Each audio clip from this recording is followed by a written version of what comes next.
One afternoon, five students meet outside the campus to plan their group projects. They choose a quiet park so they can talk comfortably. But even a peaceful place, communication is still hard because of psychological barriers. On, let's start. Who has an idea? I have an idea, but maybe it's not. Just say it quickly. We have to time.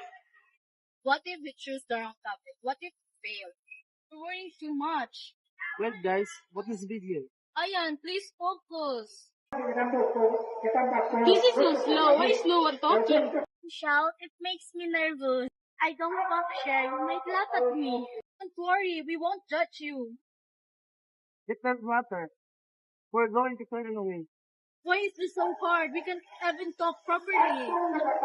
Maybe the problem is not the place, maybe it's us. I'm shy and I've been too much. Get angry easily. I'm sensitive and afraid of being judged. Are the psychological barriers they stop us to communicating well.